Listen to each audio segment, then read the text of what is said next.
I don't know that they're targeting us, but they're willfully blind to the fact that we are not what our FICO score predicts we would be. And they don't give us credit for the things that they know from the student loan example that they're all very familiar with to price their consumer loans accordingly.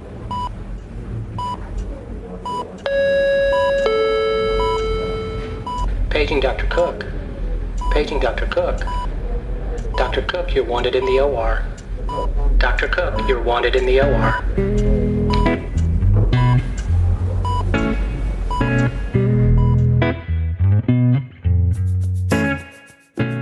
Welcome to the Prescription for Success podcast with your host, Dr. Randy Cook.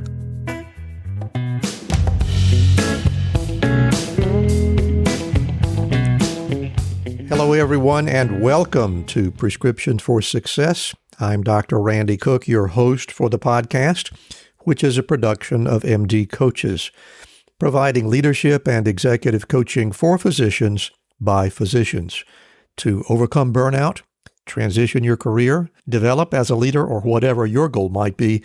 Visit MD Coaches on the web at mymdcoaches.com because you're not in this alone. And don't forget that CME credit is available when you listen with us. Just look for CMify in the show notes to learn how. My guest today is a board-certified anesthesiologist and interventional pain management specialist, but that doesn't really come close to describing his complete list of interests and accomplishments. I think the term Renaissance man might be more accurate. So let's hear my conversation with Dr. Zwade Marshall. And it's a real pleasure for me today to be speaking with Dr. Zwade Marshall, who is over in the Atlanta area. Zwade, thank you so much for being here and welcome to Prescription for Success. It is my pleasure to be here with you, Dr. Cook. I'm a fan of the podcast and certainly look forward to our conversation today. Well, I am flattered to hear you say that because you are a man who is involved in a lot of things, and to think that you have the time to listen to my podcast is quite flattering. But let's get down to your story. I'm presuming that you were born and did all of your growing up in Atlanta. Is that correct? No, it's not. It's. I took a I've very uncovered a secret already. You sure did. I took a very circuitous path to Atlanta. So as this chat goes on, I think you'll pick up the hint of a Caribbean accent. Some of my enunciations and syllables are going to have a sing-song lilt to it. And so I'm from British Guyana in South America. It's now Guyana. It's an independent nation. Mm-hmm. It's geographically in South America, but certainly culturally we're Caribbean. And I grew up speaking the Queen's English. My last year of high school in New Jersey, though. Wow. And then got into Emory for college. And that's when I came to Atlanta. So that was in 2001. Well, how about that? Consider it home. I've made a home out of the place and love it. Well, that brings me to the next question. I had sort of assumed, obviously wrongly, that you had always been in Atlanta, and maybe that's why you picked Emory. But if that's not the case, why did you pick Emory? You know, that's an interesting question. It's quite funny. Where I'm from, we have a very challenging tertiary educational system. So for grade school, for elementary and high school, it's an exceptional system. Mm-hmm. We wear uniforms. It's kind of like the British system. It's a meritocracy. If you test well and do well in school generally, you tend to advance you. So it's more of like a tracking system like they do in Asia. So you get this very robust early educational kind of resources. And then the country doesn't have the finances and the resources for a robust university system. And so many of my peers, like I did, we leave for college. And it meant that my mom moved my sister and me, my parents are divorced, and to the US to pursue my dream of going to college and becoming a doctor here. Really? And while we were in Guyana, certainly. And while we were there, we identified a few schools that we loved. And Emory was very high in that list. You know, Georgetown was there and Hopkins and Morehouse. Yeah. And I visited Emory while in high school, and I received a scholarship from them, even though my green card process was still to be decided. Like I'd gotten an approved application and was in process of being a student, but did not yet have the green card in hand. And Emory gave me a scholarship contingent upon me having my green card by the end of that first year. Wow. That became a story in and of itself, because while I was pending an approval that I would have received from the INS within the first 3 months of me starting college at Emory, 9/11 happened. And so when I watched those Twin Towers fall on TV at my first year freshman lit class, so were the hopes of my green card being approved within time from my scholarship eligibility. It was all put on pause. And that was a transformative moment for me. I bet it was. In the sense of what happened next in terms of financing school and the process to manage what was, an event that changed, my eligibility for funding and navigating that process while managing a pre-medicine course load was a trialing time in my life that I'm proud to have come out of, and had a lot of help from a lot of amazing people. Yeah, I bet that was, to say the least, a little bit of a nail biter for you. It most certainly was. I had the benefit of a nonprofit Catholic legal charities based in New York that took on my case, because my mom, who's very into like advocacy and has the agency to come up with ideas of finding, someone who can be helpful. And this nonprofit, I was doing well in school, and, I'd had this green card application approved, but just didn't have it in hand. Yeah. And the clock was ticking and nothing was working. I had to get that green card by the end of, by May of 2022.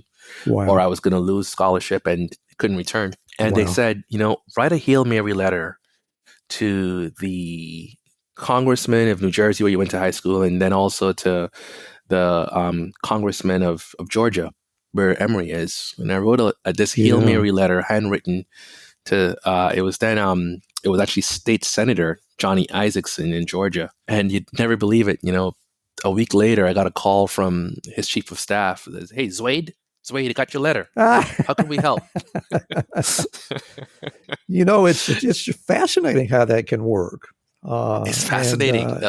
I'm going to tell you a really quick anecdote, because this program's supposed to be about you. But while I was a resident at Medical College of Georgia, there was a veteran in the VA hospital out there that I saw several times who took a liking in me. And he told me he was going to arrange for me to get a chief of staff position at the VA. And I and all my resident colleagues got a big laugh out of that. And about a year and a half later, the secretary for the chairman of the Department of Surgery called me up and said, "Dr. Cook, you're not going to believe this, but there's a guy on the phone from Washington. He wants to talk to you about being a chief of staff." So you just never know. And, you never know. It's the beautiful part of life, and I know it makes you feel 10 feet tall and bulletproof, like your steps are ordered and you're doing something right. Well, I apologize for that diversion, but it occurred to me that we share something there. But let's get back to your. Thank you. Get back to your education.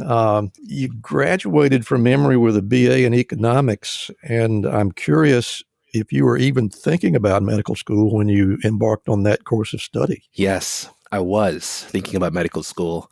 I just happened to enjoy economics a lot. I enjoyed economic history and understanding the ebbs and flows of societies around economic theory. And it was the kind of thing where I was a pre-med student and I did well in my science courses.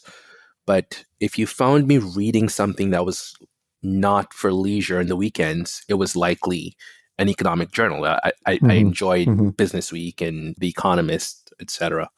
And I got the great advice early in my college path that I should study something that I enjoy, that I'll do well in, while completing the pre-medicine coursework. And it actually made me somewhat of a unique applicant to medical school. It was a differentiator that certainly made my interview process, I think, interesting to many that were sitting across the table from me. Yeah, I bet it did. And I've heard of people going to medical school with a degree in English or a degree in history and political science and things of that nature, but I can't recall ever hearing an economics major getting in there. But medical school was the target. Even it was then, always is a that right? target, yes, Yeah. and yes, and I was in that cluster of med school has always been very competitive, and it's certainly significantly more competitive now. I've done a couple of admissions committee positions Mm-hmm. recently, and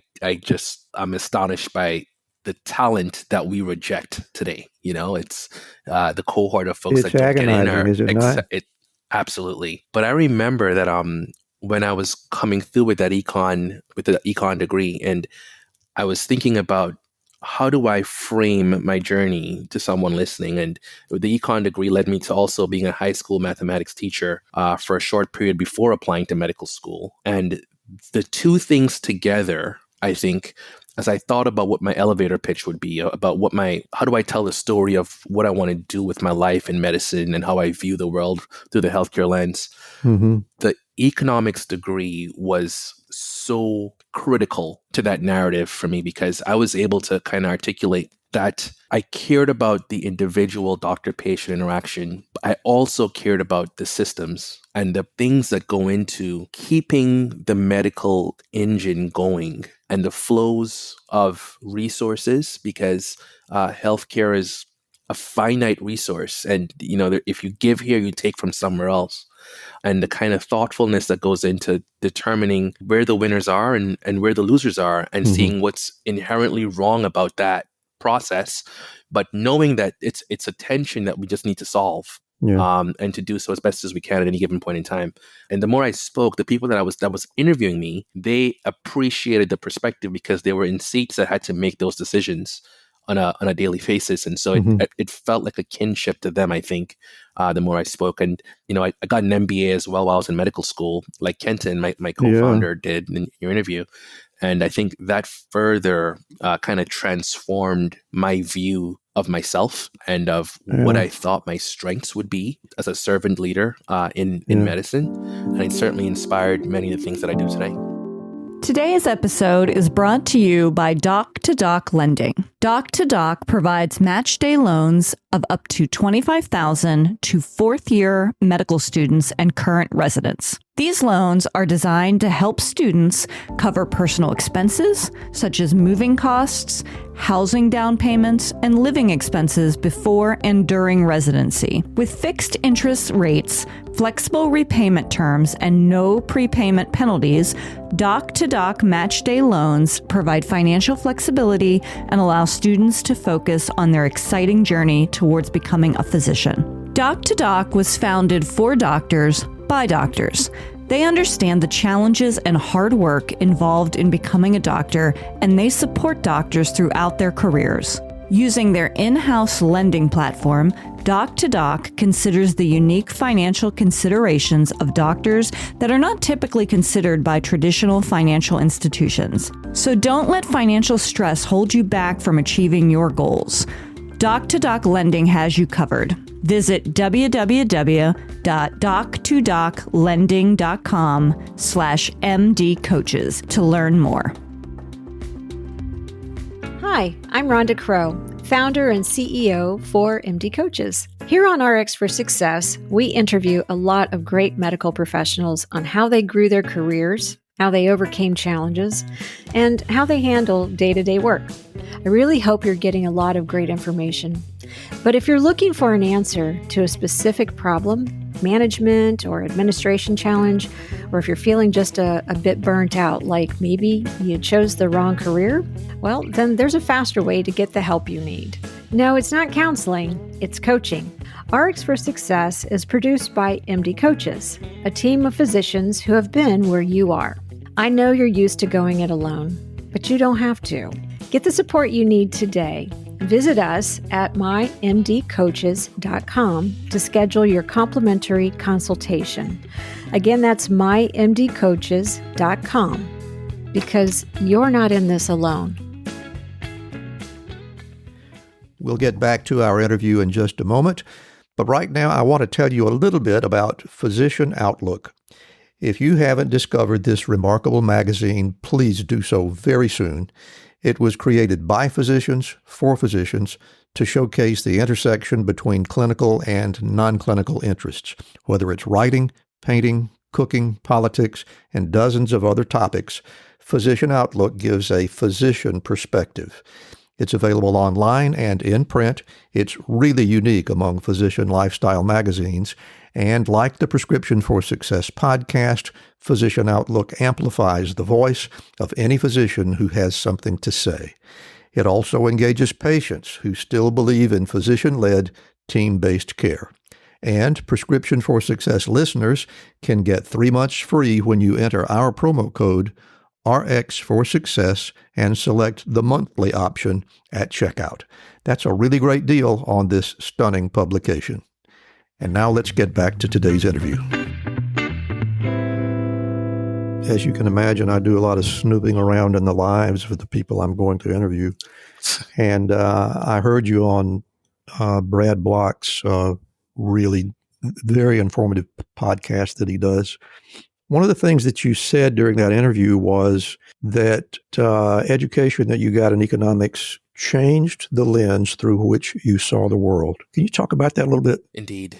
I think growing up, I'd always thought of my role as a doctor as being an individual contributor, someone who can see the single patient, create as positive as an experience as possible, educate, do my best to heal and provide comfort and some amount of relief. What business school did was it preserved that view of doctor, but it gave me the tools to create the space in which I can truly provide that experience for a patient while having a longevity of practice, knowing what the levers are, knowing exactly the inputs that go into making a practice successful, understanding the interplay between empathy and having a high emotional quotient, knowing exactly what it is about me that I enjoy doing and the things that drag me down.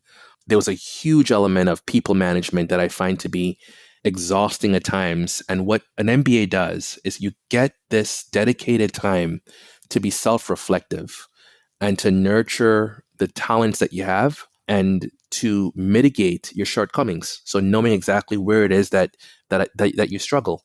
And for me, I began to see myself in the role of doctor as a leader of a high-performing team that I hadn't envisioned directly before going to business school, and understanding how to lead people that are smarter than me, that are older than me, that need to all feel nurtured, understood, heard, being the glue to each of their vision to this common goal meant there was going to be some element of working with folks to understand what drives and motivates them while still remaining true to the common purpose of the group. And those were skills that I think I would not have been able to mature as quickly as I did if I hadn't had the coaching in organizational management in business school, in the public speaking courses in business school, in the finance and the OR utilization studies that I did. It all kind of meshed well to get me to a place of understanding myself and how I viewed myself within a health practice. Wow, there is so much wisdom in that. And for you to have been able to arrive at that level of realization at that point in your development just absolutely stuns me. I can assure you that during my time as a graduate student, I don't think I was thinking anywhere near that clearly. I'm surprised I even graduated. But let's talk a little bit about medical school.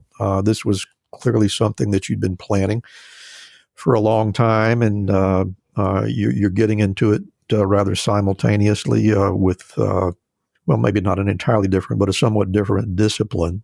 Did medical school turn out to be what you expected? Were there any disappointments? How did that experience work out for you? I think it was overwhelmingly positive for me. Emory has a very nurturing environment, and I had what I think was an especially positive experience there because I grew up at Emory. They saw the mentors and professors and the folks that kind of nurtured me, saw me from, the confused kid who wasn't quite sure exactly what I wanted to do and how to kind of make it all come together to become, a professional later in life, they saw me through those processes. And I interned in the admissions office at the medical school while I was in college. I worked in work study at one of the doctor's labs. So they viewed me as their child, so to speak. And many of them took a special interest in me to ensure that I succeeded. And because of that, I had this rich experience of being in a place where I felt supported when I had the most doubt in myself, when there was the imposter syndrome of feeling as though, I deserve to be here amongst these brilliant people? And having someone say, yes, you do. Here are the things that you do so well, Zwade, and here's why you're here, was absolutely critical to my development. Now, I'll tell you though, the disappointing parts were never around patient care or experiences, because Emory has a diverse kind of clinical settings. They have, Grady Health System, which is a level 1 trauma center where you treat a plethora of uninsured patients. You've got Emory main campus that does a lot of high-end procedures and exotic surgeries, and you've got the outpatient ambulatory centers as well. And so I got the exposure to a number of different clinical settings that enriched my medical training and experience. Yeah, indeed. The parts that were disappointing, though, I'd say that many medical schools have the leadership, they have a very narrow perspective on what being doctor means out of their program. And so oftentimes saying that you're going to do a business degree to them feels like you're getting off the path of being a servant, that you're too interested in what some can perceive as being antithetical to the helper aspect of medicine. And so I can believe that. How can you be a true scientist if you're over here doing balance sheets, right? Exactly right. Yeah. And I found myself having to defend my decision to get an MBA to many of my professors. And I wouldn't say that it was a supportive environment for that path. It was a lot more support to getting an MPH, because that fit into the mold of what they viewed as being a doctor, right? So if I were asking for grant funding to go abroad to Haiti or somewhere else to do some medical mission work as a part of understanding global health, that made sense. But doing an internship with McKinsey that did not so much. Yeah. And so, that part of it felt disappointing at times, but then there was this small cadre of doctors or graduates that had done it before that were very fiercely passionate about ensuring that I stuck to it. I did it too. And so they helped to order my steps as well. And some of those folks, Dr. Arun Mohan, I'll say in my name, he graduated from the Emory MD MBA program 4 years before I did. And was someone that I reached out to back then. And he's now one of the earliest investors in doc-to-doc lending, a decade later. Sure. But you find the folks that believe and see the world the way you do, that can help to order your steps, while also speaking and polishing your belief by interacting with the folks that don't get it as well, and understanding what it is about their perspective that informs how they feel about your path. And I think it all comes together to create some validation for you as you think through where you want to be. Well, for me, and looking at your CV and the things that you've done, it seems so patently obvious to me that this is one thing that we are desperately in need of in medicine, because it is so unbelievably expensive. And if we're going to get the care to everybody that needs it, we better understand how it's going to get paid for, right? Absolutely, Randy. And it's very complicated. You're right. And the pendulum has now swung. There is certainly a resurgence now of medical schools offering some kind of a business curriculum for interested students. And I think the Affordable Care Act changed the way many of us view healthcare and economics in healthcare, where you saw the sausage making happen right before our eyes, and the ups and downs of it, the pros and the cons. And so I think reasonable doctors can appreciate that there's certainly a wisdom to understanding business. And like there are a number of schools now that offer a formal program, an MD MBA program. Kenton and I were together at Dartmouth earlier this year in January, speaking to the MD MBA class that from Tuck Business School over there at Dartmouth, and the kids are brilliant. They're so full of promise, and you can see that the gears are all kind of moving in ways in which I can't comprehend, and what they'll do in future because of how rapidly the world is changing with the advent of machine learning and artificial intelligence that impacts exactly how we deliver care, personalized care, and so it all requires a skill set that goes beyond the traditional pedagogical method from medical schools of old. Well, you have given me a good reason to be optimistic, and I appreciate that. Let's move you along a little bit. So you decided to do your postgrad work at Brigham and Women's, and it was going to be anesthesia. Is that the choice of the specialty? Was that something that you had settled on for years, or did it come to you late in the process? How did you arrive at that? It came to me late in the process. I had thought I was going to do a surgical subspecialty, to be honest, and I spent a large part of my medical education, medical school, aspiring to be a surgeon. And then I did my surgical rotation. And it's, for any of your listeners. Go ahead. It won't hurt my feelings. For any of your listeners who struggle with, like how much credence do you give to a bad experience compared to making a life-altering decision because of it? And I had a miserable rotation. I had a miserable intern who was directly supervising me as a medical student, who was led by a miserable resident, who was led by an attending that was draconian, and the rounding, I was pre-rounding before pre-rounds to then round. Yep. And I was miserable. Yep. And I wanted to be in the perioperative environment. So I still loved the OR environment. I loved the fix-it nature of surgery and getting an illness kind of treated to completion. Something about that is gratifying to me. And anesthesia allowed me to be a part of the environment. It allowed me to be a part of that perioperative process. And when I did the rotation, I found myself being drawn to elements of doctor that I envisioned in myself when I was a kid. I thought I was going to be an internist when I was growing up, and I liked the people part. I liked the teaching part. And you get this snippet in those, I would say 12 to 15 minutes prior to surgery of meeting a patient and their family members. Yeah. Who are oftentimes terrified. You bet. And they're so hopeful for a positive outcome, and they'll look at you and you can see the hope and the fear in their faces.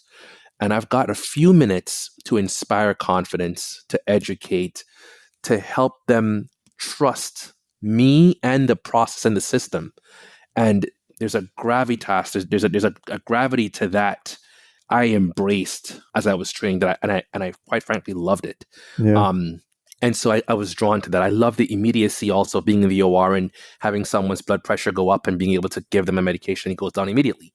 I don't have to wait 3 months and see them back for a follow-up and hope that they complied.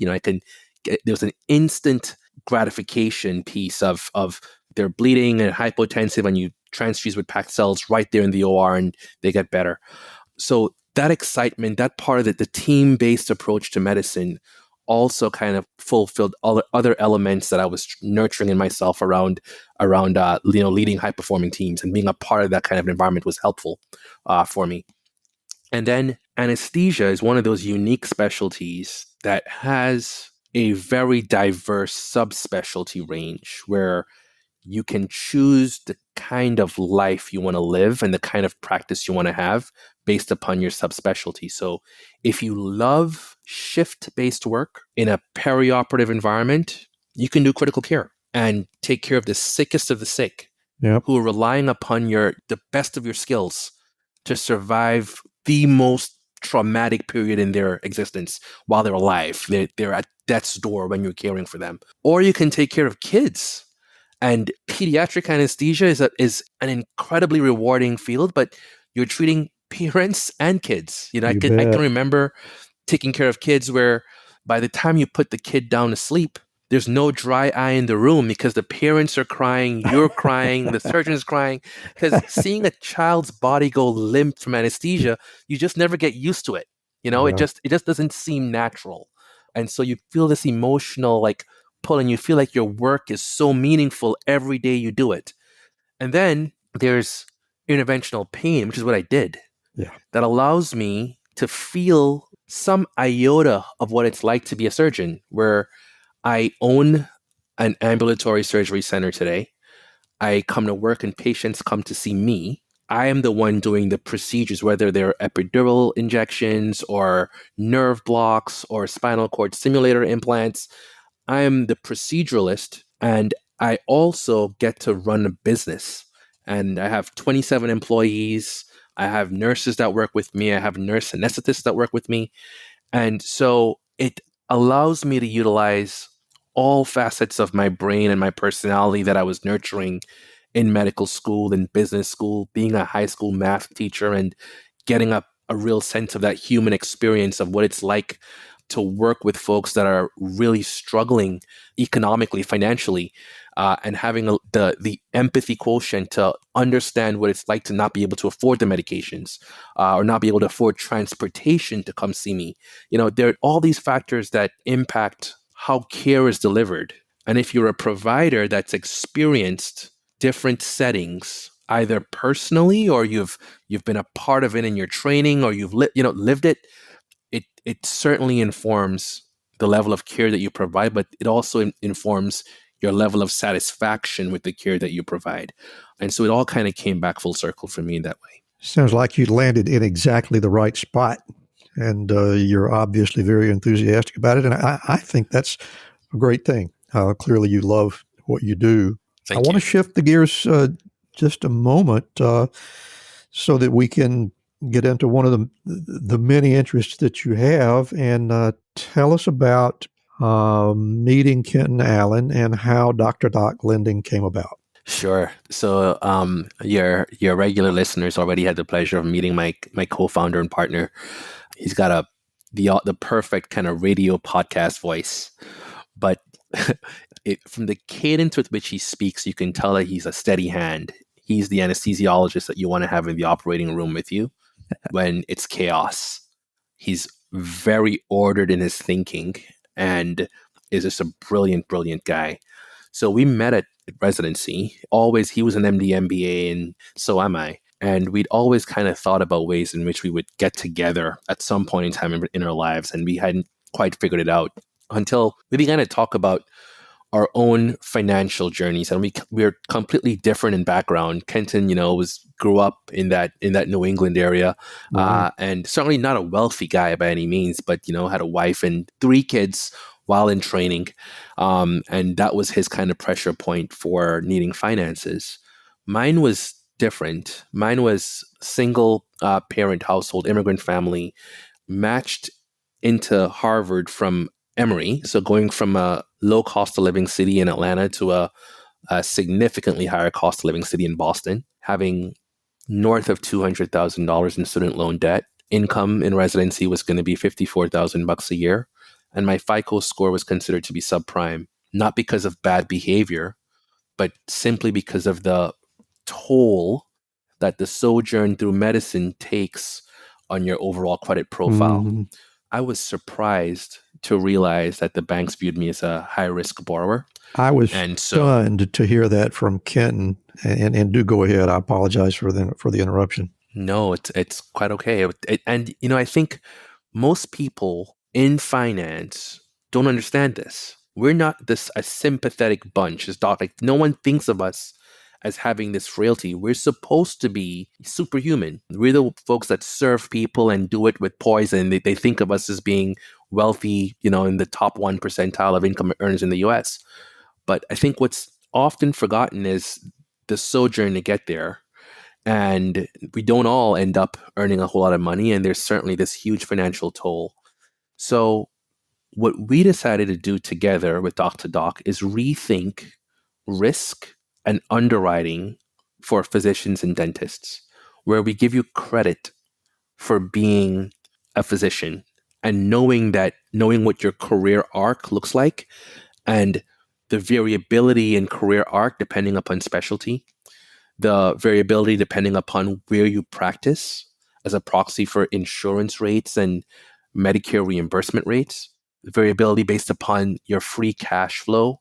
If you're a fourth year student that's just graduating and starting internship, compared to if you're a late year resident that's moonlighting, compared to a fellow on their path to signing up their first job contract, to being an early stage doctor who's going to be partner in an orthopedic surgery practice in the course of the next 15 months. Each of those kind of time points on a doctor's career arc, they're unique financial products that we need to consume that folks within finance and the capital markets world don't understand the nuance of what our needs are, when we need it, why we need it. And because we have that intelligence internally, we're able to provide the product at the right time for the right use case. And we're certainly going to be building out a suite of products over the course of the next 12 to 15 months. But certainly our initial products have been very successful in the marketplace because of that understanding between product market fit. Swade, I'm going to have to ask you about what may or may not be the elephant in the room, but it's something that I'm really curious about. You say that these big lenders don't really understand the level of risk that newly trained physicians are having to deal with. Is that true? Do they really not understand? Or are they just taking advantage of the fact that they can charge these unnecessarily high interest rates in spite of the fact that their risk is low? Am I too cynical? Yes, a great point, Randy. No, I don't think you are cynical at all. Lenders have been giving doctor student loans for a very long time, and they have the data in the student loan world, at least, on default rates, right? Doctors as a category Of course. default at less than 1% on student loans compared to any other professional group that are multiples higher in default risk. And so they know this. I think it's convenient that during training, the way the credit system is set up, that we're oftentimes near prime or subprime borrowers, FICO scores in between 600 and 650, which if you use a FICO-driven algorithm to make lending and risk pricing decisions, we'll fall on the low end of the curve. And so it's not that I don't know that they're targeting us, but they're willfully blind to the fact that we are not what our FICO score predicts we would be.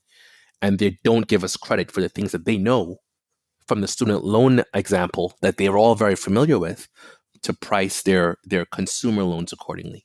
Well, that's certainly the way that it appears to me, that they are taking advantage of the fact that you just don't have anywhere else to go, at least up until doc-to-doc lending showed up. And thank goodness that you did, because you are providing a very necessary and highly valuable service to people who are Thank you. trying to deal with a lot of educational debt. And we did go into this in some detail as well with Ken, which I hope if our audience hasn't heard that interview, I hope they will.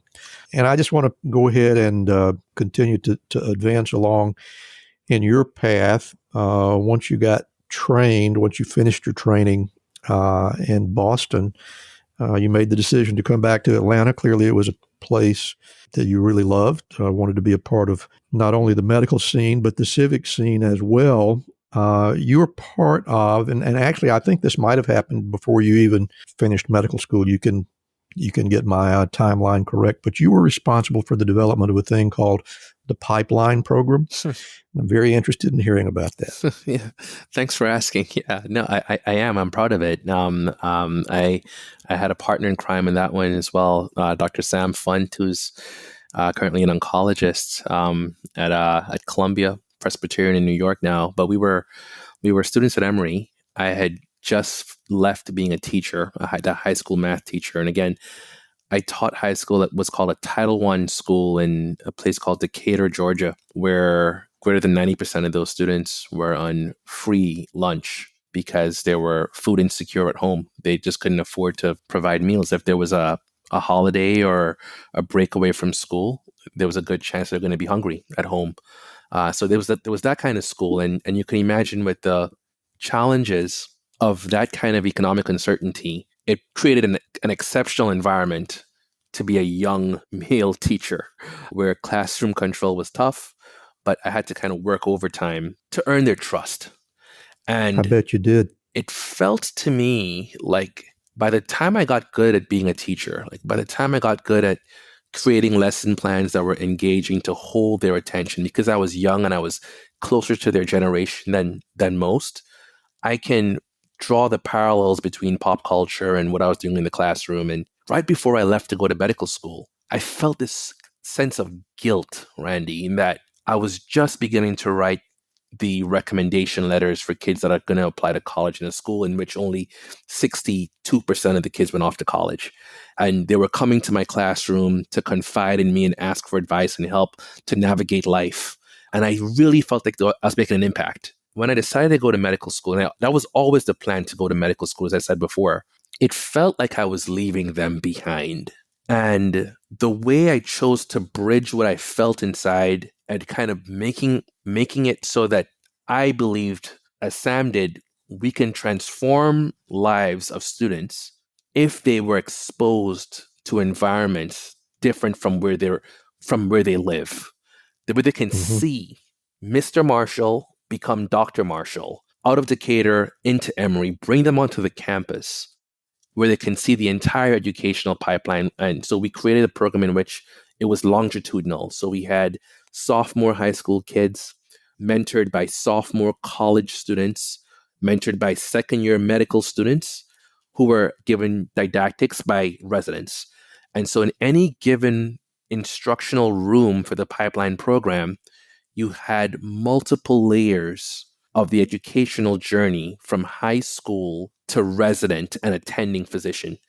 And we got a little bit lucky in that the first graduating cohort from the pipeline program that had been with us for 2 years through their senior year of high school, we had two of them, win Gates Millennium Scholarships out of a school that hadn't had Gates Scholarship recipients.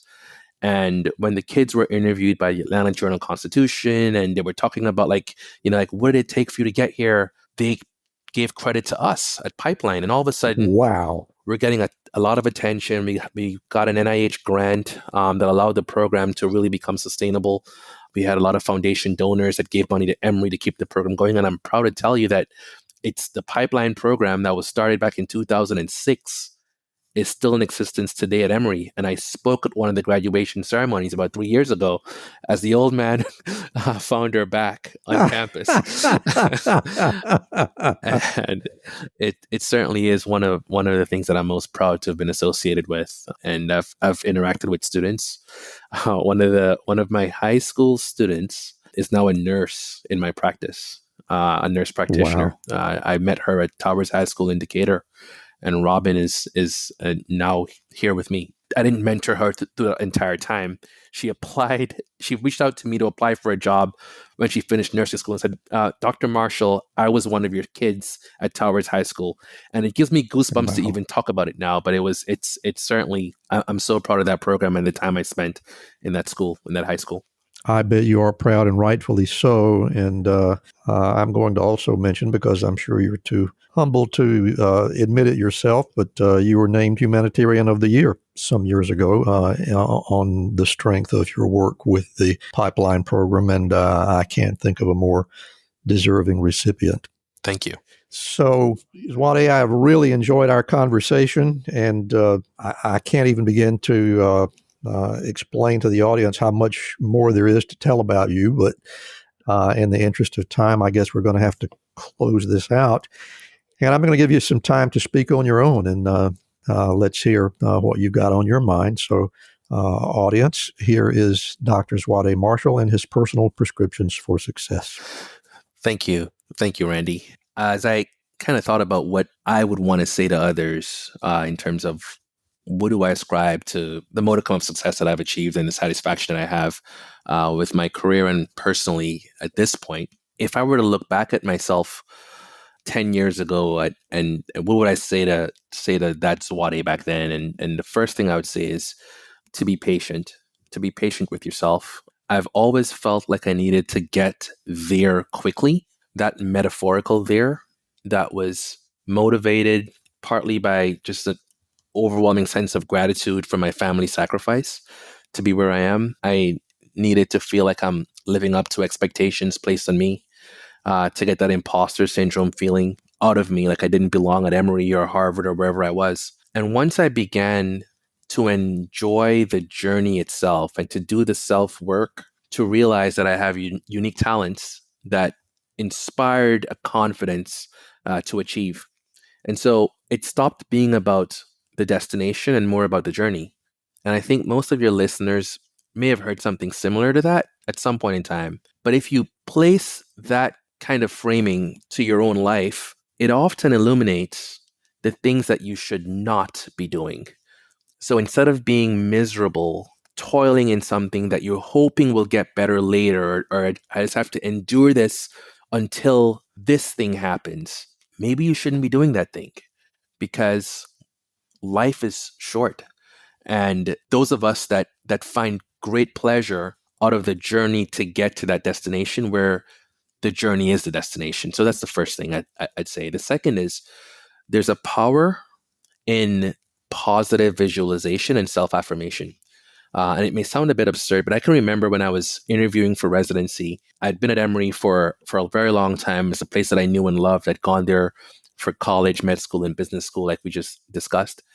And I had these deep, meaningful relationships with faculty there. And I thought I was going to stay there for residency until I interviewed at Harvard and fell in love with the Brigham. And as I awaited the match day results, I did something that I realized I do often, is that I began to dream awake about the outcome that I wanted. So I imagined myself opening that match letter and seeing it said Harvard.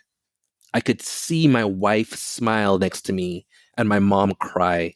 I envisioned that greeter at the hospital door that I met when I interviewed, that they would see me in my first day of internship and say, "Welcome, Dr. Marshall."